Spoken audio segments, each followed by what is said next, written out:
नमस्कार दोस्तों, धर्म और ज्ञान में आपका स्वागत है। क्या आप जानते हैं कि हमारे धर्म ग्रंथों में अनगिनत तो पापों का उल्लेख है। छोटी-छोटी भूलों से लेकर बड़े-बड़े अपराधों तक, चोरी, झूठ, हिंसा, अपमान, सूची बहुत लंबी है और हर पाप के लिए कोई ना कोई प्रायश्चित है।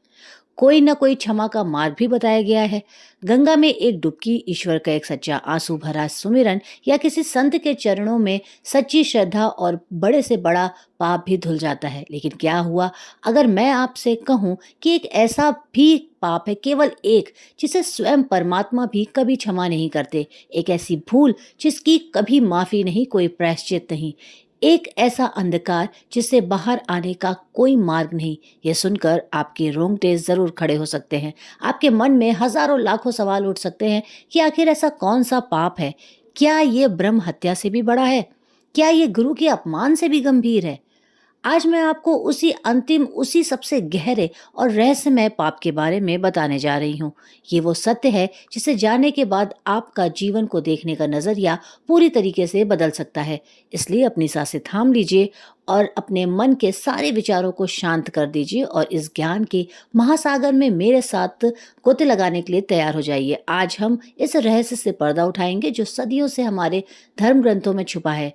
ध्यान से सुन लो, क्योंकि ये ज्ञान आपके कानों तक ही नहीं, आपकी आत्मा तक पहुंचना चाहिए। हमारे सनातन धर्म की नींव कर्म के सिद्धांत पर रखी है। जैसा कर्म वैसा फल। ये एक ऐसा अटल नियम है जिससे स्वयं देवता भी बंधे हैं। हम अपने जीवन में जो कुछ भी करते हैं, जो कुछ भी सोचते हैं, जो कुछ भी हमारी भावनाएं होती हैं, हर एक क्रिया का एक परिणाम होता है अच्छे कर्म का, जिन्हें हम पुण्य कहते हैं। हमारे जीवन में सुख, शांति और समृद्धि लाते हैं। वहीं बुरे कर्म, जिन्हें हम पाप कहते हैं, दुख, क्लेश, पतन का कारण बनते हैं। सोचिए, एक छोटा सा झूठ जब हम किसी को धोखा देने के लिए बोलते हैं तो उस क्षण के लिए हम अपने अंदर की सच्चाई को, अपनी आत्मा को, आवाज को दबा देते हैं। ये एक ऐसा छोटा पाप है जिसका कभी कोई अपराध नहीं है। ये हमारे मन में एक अपराध की बीज बो देता है। जब सोचिए, हिंसा के बारे में, जब हम किसी दूसरे प्राणी को कष्ट पहुंचाते हैं तो केवल आपके शरीर की ही नहीं बल्कि आपके अंदर की बैठी ईश्वरीय चेतना का भी अपमान करते हैं। यह एक बड़ा पाप है। हमारे शास्त्रों में पंच महापापों का भी वर्णन है। ब्रह्म हत्या, सुरापान, स्वर्ण की चोरी, गुरु पत्नी गमन और ऐसे पापी का साथ देना, ये वो पाप हैं जो मनुष्य के नैतिक और आध्यात्मिक पतन की चरम सीमा माने जाते हैं। इनके प्रायश्चित भी उतने ही कठिन है। वर्षों की तपस्या, कठोर व्रत और आत्म पीड़ा से गुजरने के बाद ही शायद इनसे मुक्ति संभव है। लेकिन फिर भी मुक्ति संभव है। आशा की एक किरण हमेशा रहती है। वाल्मीकि, जो पहले एक डाकू थे, केवल राम नाम के जाप से महर्षि बन गए। अजामिल, जिसने अपना सारा जीवन पापों में बिताया, अंतिम समय अपने पुत्र नारायण को पुकारने मात्र से यमदूतों के चंगुल से बच गए। इन कथाओं से हमें यह पता चलता है कि यही कि ईश्वर की करुणा, उनकी क्षमा हमारे पापों के पहाड़ से भी कहीं ज्यादा ऊंची है। एक सच्चा पछतावा, हृदय से निकली एक सच्ची पुकार बड़े से बड़े पाप की अग्नि को भी शांत कर सकती है। लेकिन फिर वो कौन सा पाप है जिसके सामने ईश्वर की करुणा भी विवश हो जाती है? वो कौन सी ऐसी भूल है जिसके बाद सारे दरवाजे बंद हो जाते हैं? ये सवाल आपके अंदर बेचैन कर रहा होगा। आपका मन शायद उन भयानक पापों की कल्पना कर रहा होगा जिसके बारे में सुनकर ही आत्मा कांप उठती है। आप शायद सोच रहे होंगे कि ये ईश्वर की निंदा करना होगा या शायद अपने माता पिता को कष्ट देना होगा। ये शायद सब भयानक पाप हैं, इसमें कोई संदेह नहीं है। इनके परिणाम बहुत कष्टकारी होते हैं, लेकिन नहीं, हम जिस पाप की बात कर रहे हैं वो इन सबसे कहीं ज़्यादा छोटा, कहीं ज़्यादा गहरा और कहीं ज़्यादा विनाशकारी है। ये कोई बाहरी क्रिया नहीं है, ये कोई बाहरी काम नहीं है जो आप अपने हाथों से करते हैं। ये अपनी वाणी से बोलते हैं। ये पाप आपके अंदर, आपके मन की गहराइयों में, आपकी चेतना के मूल में घटित होता है।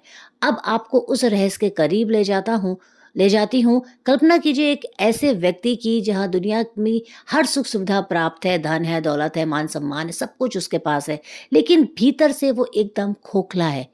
किसी से कोई अच्छाई नजर नहीं आती उसे। व्यक्ति में केवल स्वार्थ और धोखा दिखाई देता है। वो मानता है कि ये दुनिया बस एक संयोग है, यहाँ कोई ईश्वर नहीं है, कोई दिव्य शक्ति नहीं है।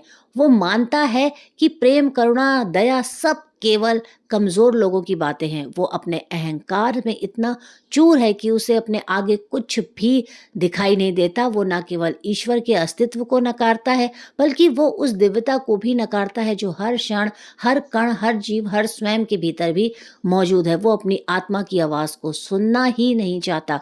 जब कोई उसे अच्छाई का मार्ग दिखाने की कोशिश करता है, तो वो उसका उपहास उड़ाता है। जब कोई उसे धर्म और आध्यात्म की ओर बातें बताता है, तो वो उसे ढोंग और पाखंड कहता है। यही वो एकमात्र पाप है जिसे प्रभु कभी क्षमा नहीं करते। ये पाप है अहंकार में डूबकर, जानबूझकर निरंतर और स्थायी रूप से अपनी और दूसरों की आत्मा में बसे परमात्मा का तिरस्कार करना। ये ईश्वर की मूर्ति तोड़ने से भी कहीं बड़ा पाप है। ईश्वर को गाली देने से भी कहीं बड़ा पाप है, क्योंकि यहाँ आप किसी बाहरी के लिए बात नहीं कर रहे, बल्कि उस जीवित जागृत चैतन्य स्वरूप परमात्मा का अपमान कर रहे हैं। इसे आप समझिए, बात यहाँ नास्तिकता की नहीं हो रही है। एक नास्तिक व्यक्ति जो ईमानदारी से सत्य की खोज में है, जो अपने तर्कों और अपनी बुद्धि से ईश्वर को समझने की प्रयास कर रहा है, वो पापी नहीं है।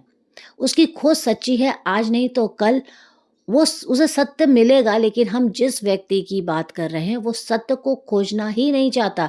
उसने अहंकार और घृणा के कारण अपने हृदय के दरवाजे हमेशा के लिए बंद कर दिए। वो प्रकाश को देखता ही नहीं है, क्योंकि उसमें अंधकार से ही प्रेम कर रखा है। ये क्षमा ना करने का क्या अर्थ है? इसका ये अर्थ नहीं है कि परमात्मा कोई बदला लेने वाला राजा है, जो कहता है कि मैं तुम्हें कभी माफ नहीं करूंगा। परमात्मा तो करुणा का सागर है। उनकी क्षमा तो वर्षों की तरह हमेशा आप पे बरस रही है। लेकिन जिस व्यक्ति ने अपना छाता ही अहंकार और नफ़रत का बना लिया हो, उस पर ये करुणा कहाँ से बरसेगी? जिसने अपने घर के सारे खिड़की दरवाज़े बंद कर लिए हों, उसके घर में सूर्य का प्रकाश कैसे प्रवेश करेगा?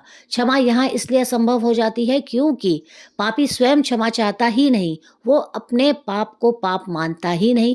वो अपने अंधकार को ही प्रकाश समझता है। उसने अपनी आत्मा को एक ऐसे किले में बंद कर लिया, जहाँ परमात्मा की करुणा की कोई किरण पहुँच ही नहीं सकती। भगवद गीता में भगवान कृष्ण कहते हैं, नमः नो मूढ़ा प्रवृद्धते नराध मा माया पारिता ज्ञान आसुरम भाव मिश्रित्या। अर्थात जो मूढ़ नाराधम दुष्कर्मी है, जिसका ज्ञान माया द्वारा हर लिया गया है और जो आसुरी स्वभाव के कारण किए हुए हैं, वे मेरा भजन नहीं करते हैं।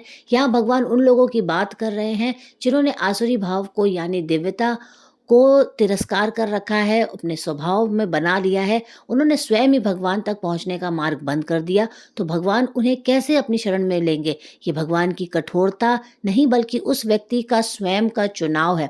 ये पाप इसलिए अक्षम्य है, क्योंकि ये परमात्मा को संभावना को ही समाप्त कर देता है, और जहाँ परमात्मा ही नहीं, वहाँ क्षमा का कोई प्रश्न ही नहीं उठता।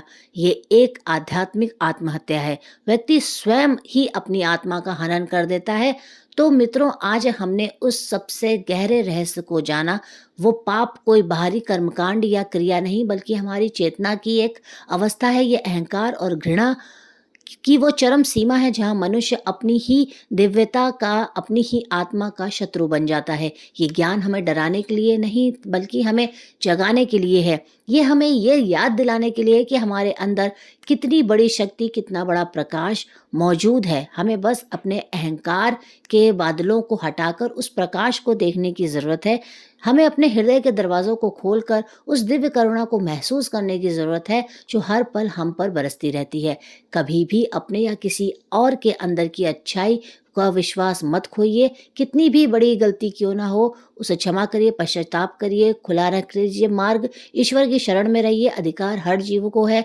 बस शर्त यह है कि आपकी पुकार सच्ची होनी चाहिए, हृदय से होनी चाहिए।